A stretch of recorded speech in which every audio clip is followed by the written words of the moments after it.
When my wife abandoned our family for another man, I lost everything, including my son who told me I was just mom's ex.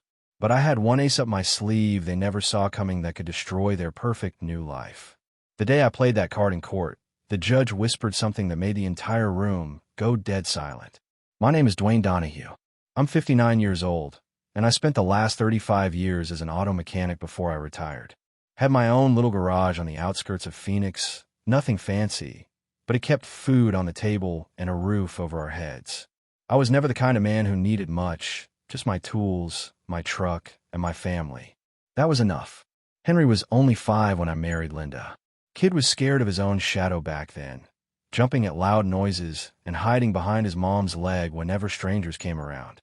His biological father, Eddie, had been a real piece of work, in and out of jail, in and out of their lives, leaving nothing but empty promises and unpaid bills. When Eddie finally disappeared for good, I didn't hesitate to step up. That boy needed a father, and I needed him just as much. I taught Henry how to throw a baseball, how to change a tire, how to stand up straight and look a man in the eye when you shake his hand. Watched him grow from that scared little kid into a young man who could rebuild an engine and wasn't afraid to get his hands dirty. We spent countless weekends in my garage, working on his first car, a beat-up Camaro we found in a junkyard. I was proud of him, proud of the man he was becoming. The adoption papers were signed when Henry turned 8. Linda and I both thought it was the right thing to do, making it official, giving Henry my last name, making sure he knew he belonged somewhere. The ceremony was small, just us and a judge in a tiny courthouse downtown. Henry wore his Little League uniform because it was the nicest thing he owned, and when the judge declared him officially my son, that kid grinned so wide I thought his face might split in half. But life has a way of throwing curveballs when you least expect them. Last month, I came home from the hardware store to find Linda packing boxes in our bedroom. No tears, no explanation, just cold efficiency as she folded her clothes into cardboard containers. Linda spoke without looking at me. "I found someone else, Dwayne. I'm moving out." Henry stood in the doorway, 17 years old and already taller than me, watching this unfold like it was some movie he wasn't particularly interested in. I kept waiting for him to say something, anything, but he just stood there with his arms folded. That was 3 weeks ago. Tonight, as I sit in my empty house listening to the clock tick on the wall, I'm starting to understand that some things can't be fixed with time and patience. Some things are broken beyond repair. The first few weeks after Linda left were the hardest. Not because I missed her, though I did, but because Henry acted like I'd never existed. The kid who used to text me about everything from car trouble to girl problems suddenly went radio silent. Complete radio silence, like someone had flipped a switch and erased 13 years of father-son bond. I kept doing what I'd always done, hoping things would settle back to normal. Still bought his favorite cereal at the grocery store out of habit. Still left the porch light on in case he decided to come by. Old habits die hard, I guess. The garage felt empty without Henry's voice echoing off the walls, asking a million questions about engine compression or transmission fluid. That Camaro we'd been restoring together sat there covered in dust, half-finished like a promise someone forgot to keep. Every time I looked at it, my chest tightened up something fierce. Linda had moved in with some guy named Brad who worked in marketing or consulting or whatever fancy office job lets you afford a house in Scottsdale. From what I'd heard through mutual friends, Brad was the type who wore designer jeans and drove a BMW. Everything I wasn't, apparently. About a month after they left, Henry's truck started giving him trouble. The transmission was slipping, same problem we talked about fixing together before everything went sideways. He texted me, just 4 words, "Truck acting up again." I was at his apartment 20 minutes later with my toolbox. We worked in my driveway for 3 hours, barely talking except when Henry needed to know which socket wrench to hand me. But it felt good, working side by side like old times. For a moment, I thought maybe we could find our way back to something normal. Henry spoke up while I was checking the fluid levels. "Thanks for helping with this." I looked up from under the hood. "That's what fathers do, son." Something flickered across his face when I said that word, son. Not anger exactly, but something uncomfortable, like the word didn't fit right anymore. When we finished, Henry wiped his hands on an old rag and avoided eye contact. "I should get going. Linda's making dinner." Linda. Not Mom. Linda. Like she was just some woman he happened to know. I watched him drive away in that truck we'd fixed together, And somehow that hurt worse than watching Linda pack her bags. Because when your wife leaves, that's between two adults. But when your son starts treating you like a stranger, that cuts deeper than any wrench could reach. That night I sat in my recliner staring at the adoption papers I dug out of the filing cabinet. Signed, sealed, and official. Legal proof that Henry Donahue was my boy, whether he wanted to remember that or not. 3 months into this new reality, I was under the hood of Mrs. Peterson's old Ford when I heard gravel crunching in my driveway. Figured it was another neighbor needing something fixed. Word gets around when you're the guy who can make things work again. But when I looked up, wiping grease off my hands with an old rag, I saw a police cruiser parked behind my truck. My stomach dropped like a stone. You don't get surprise visits from cops unless something's gone seriously wrong.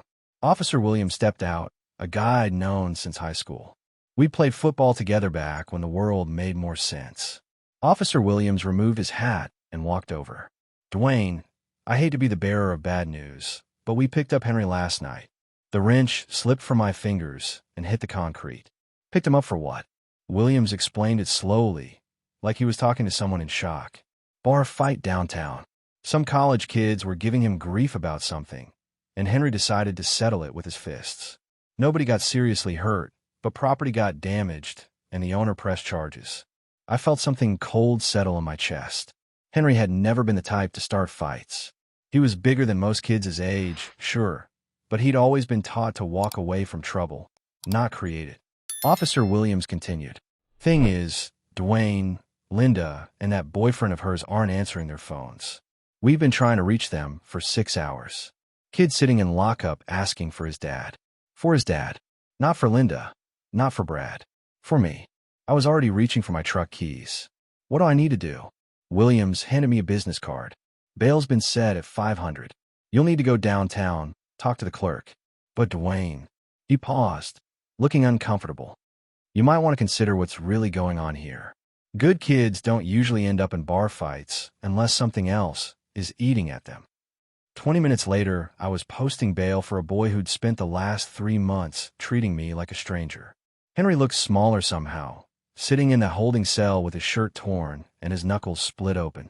When he saw me walking down the hallway with the deputy, something broke in his expression. Henry spoke quietly when the cell door opened. You came.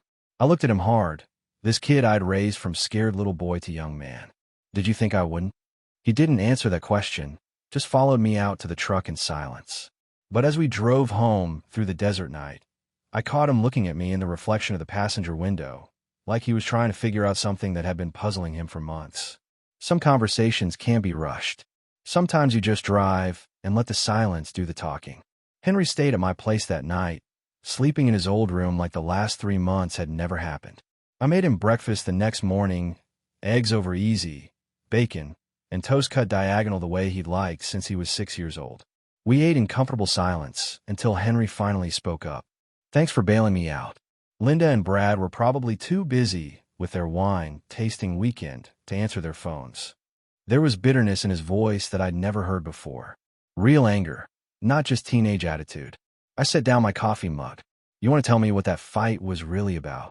Henry pushed eggs around on his plate for a minute before answering. These college guys were talking trash about their stepdads, saying how pathetic it was when men try to play daddy to kids that weren't really theirs.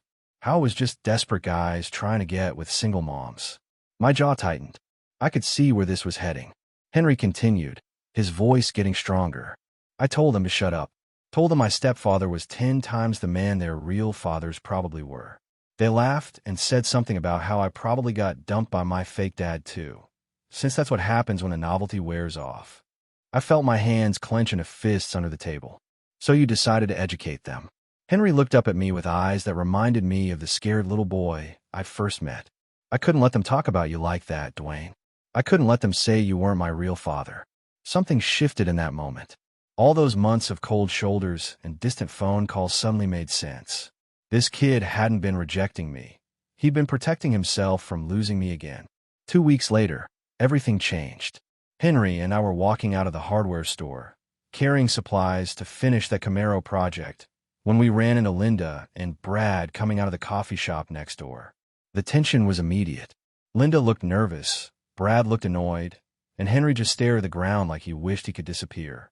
Brad stepped forward with that fake smile salespeople practice in mirrors.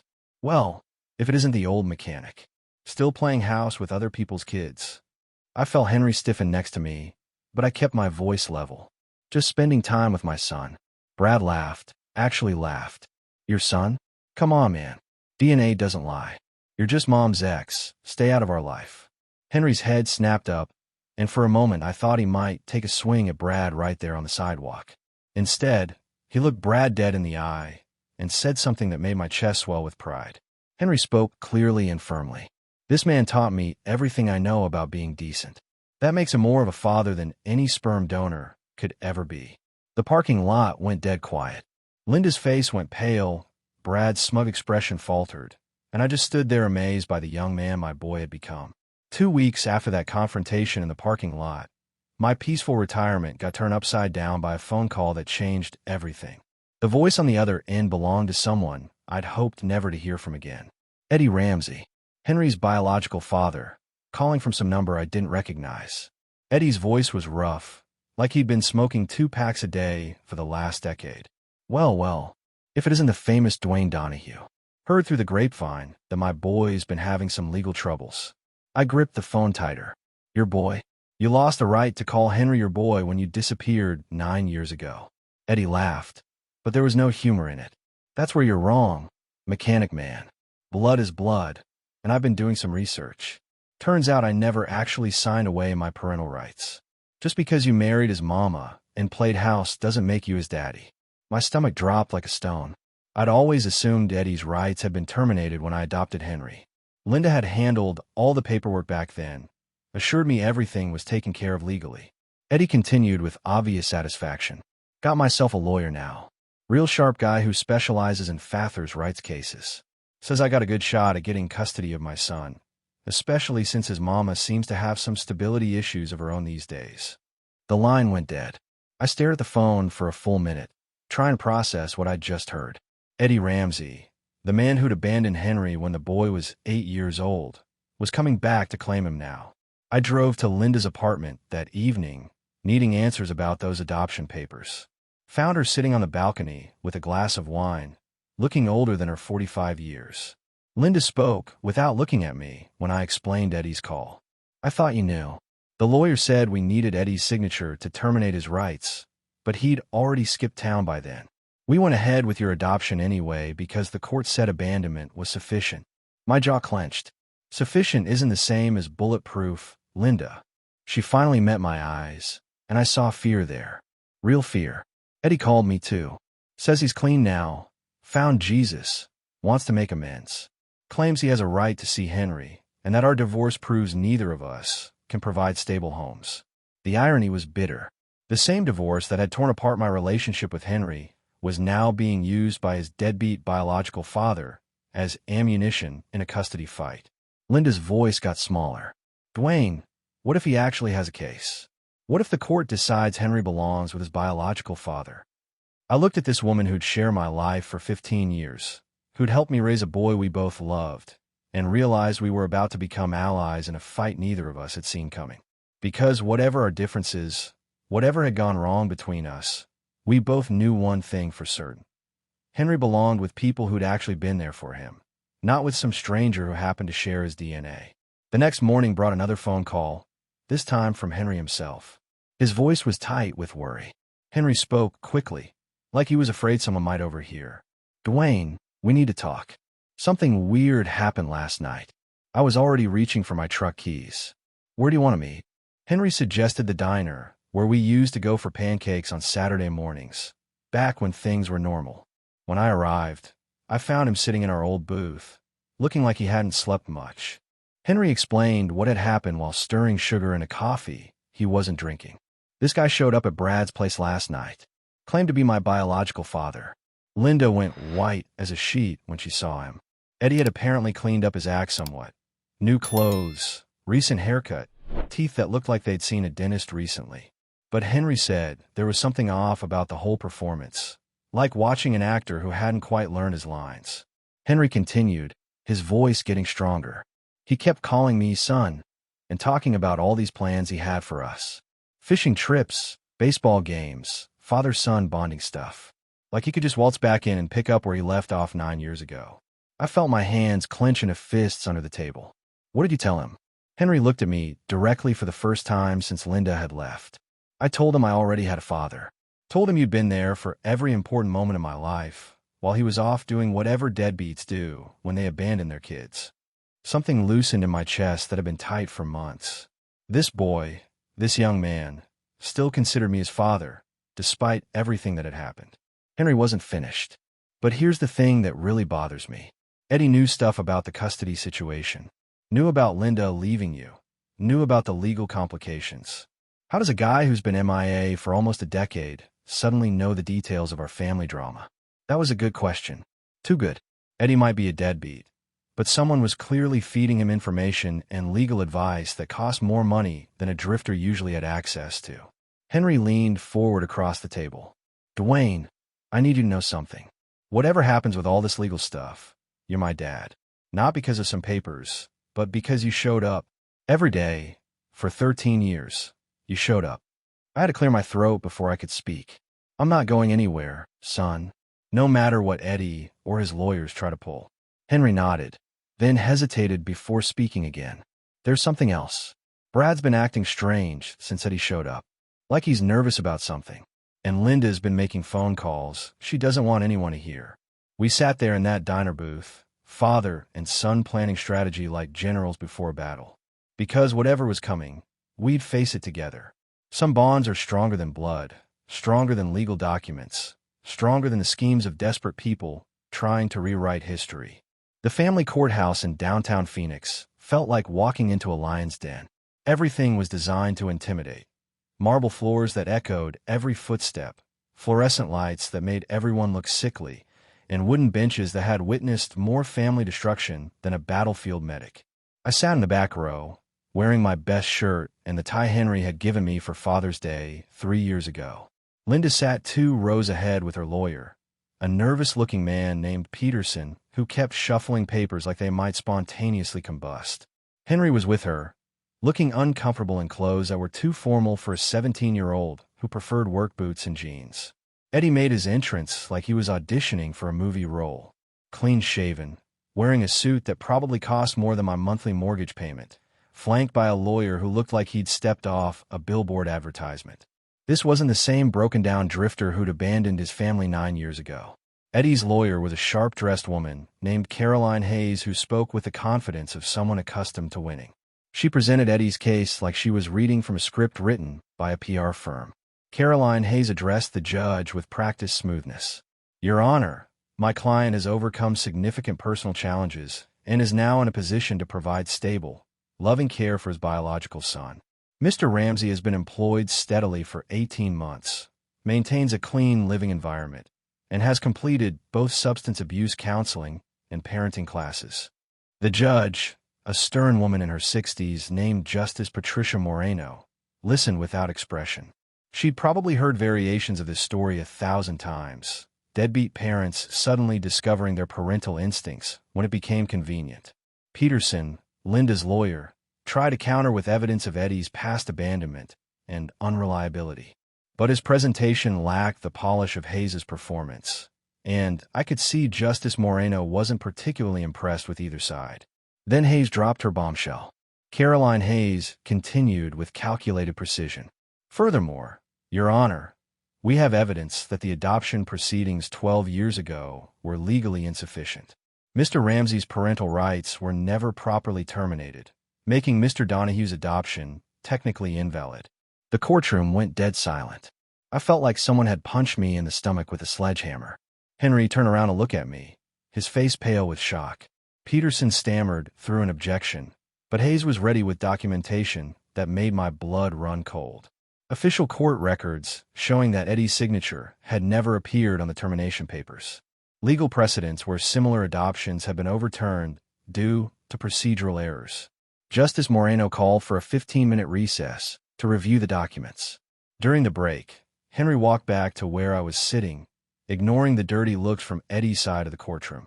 Henry spoke quietly but firmly. This is garbage, Dwayne. That man doesn't get to waltz back in and claim me like I'm some kind of lost property. I put my hand on his shoulder. We'll fight this, son. Whatever it takes. But deep down, I was starting to understand that this battle might require weapons I didn't know I possessed. When court resumed, Justice Moreno had the expression of someone who discovered something interesting in the legal documents. She called both legal teams to approach the bench for a whispered conference that lasted several minutes. Whatever they discussed, Peterson came back looking like he'd been struck by lightning.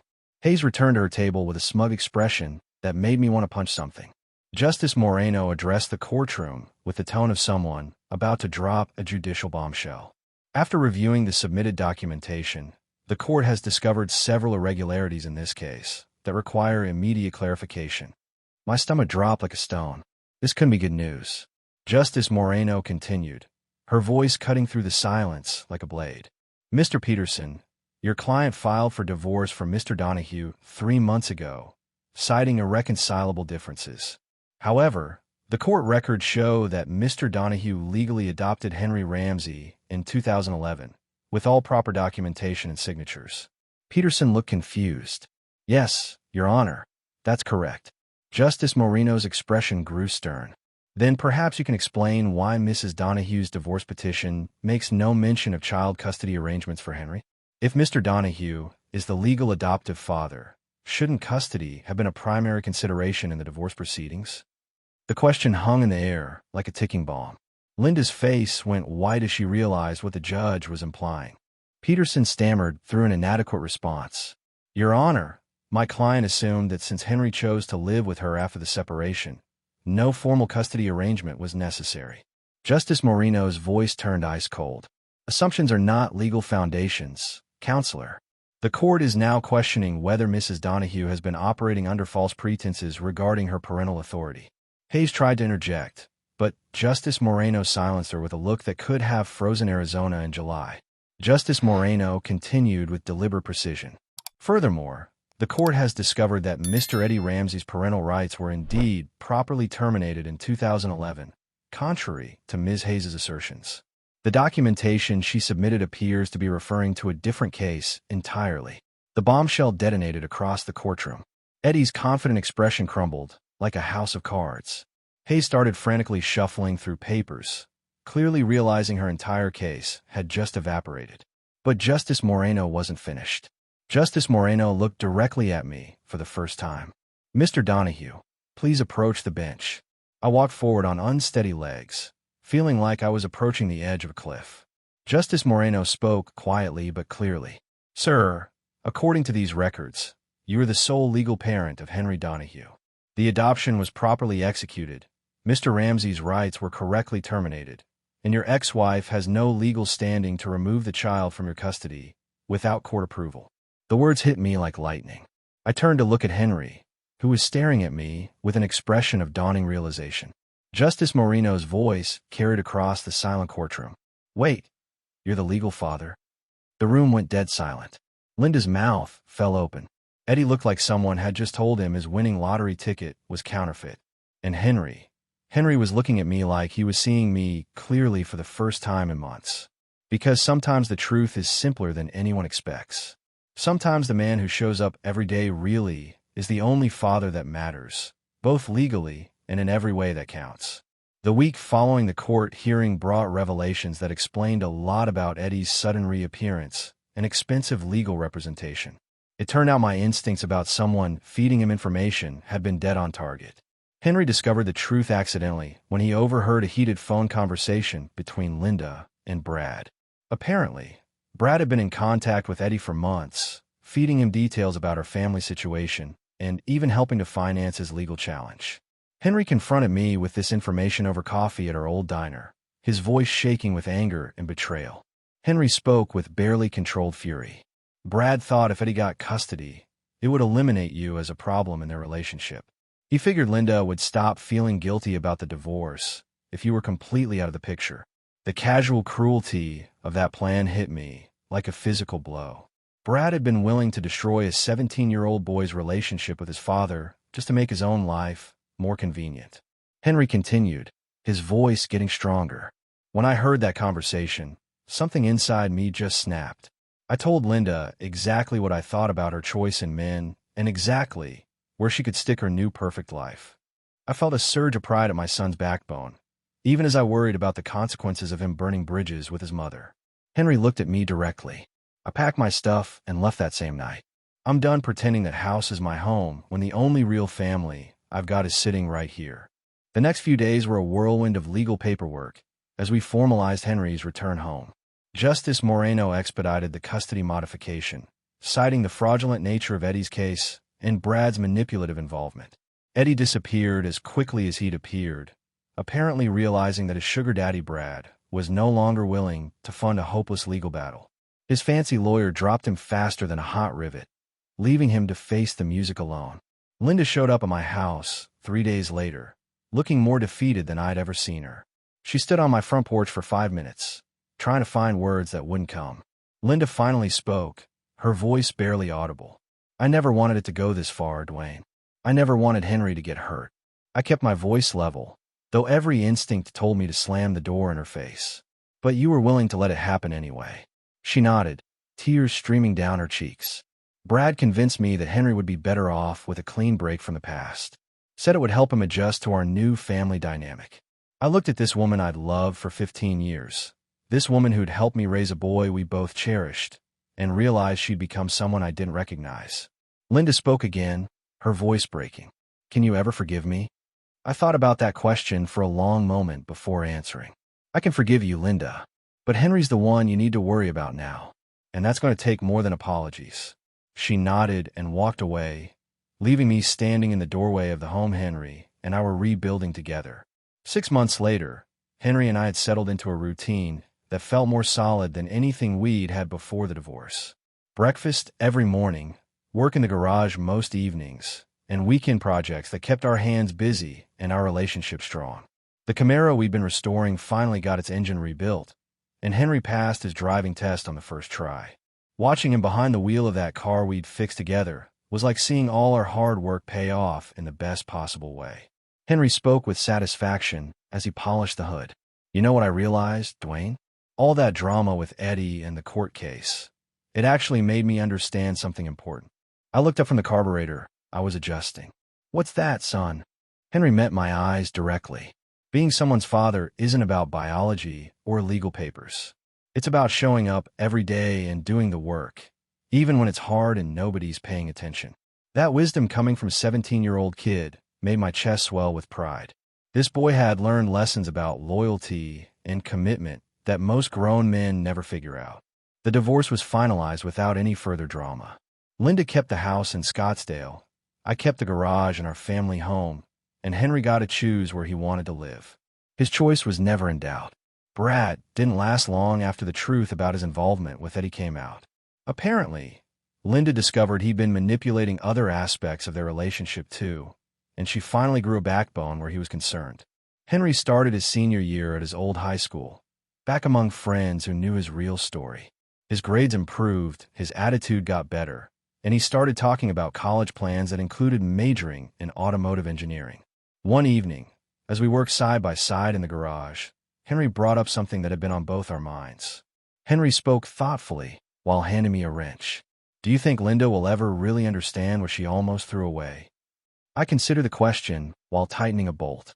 Maybe, but that's not our problem anymore, son. Our job is to keep building something better than what we had before. Henry nodded, then surprised me with his next words. I want to legally change my last name back to Donahue.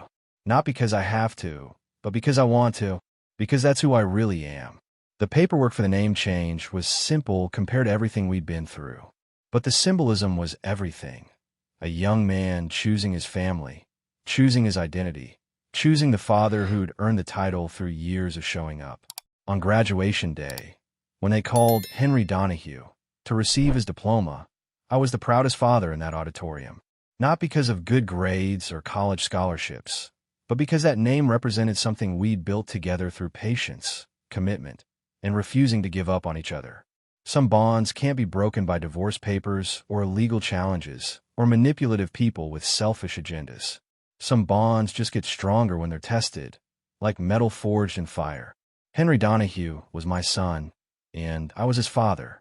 Everything else was just paperwork.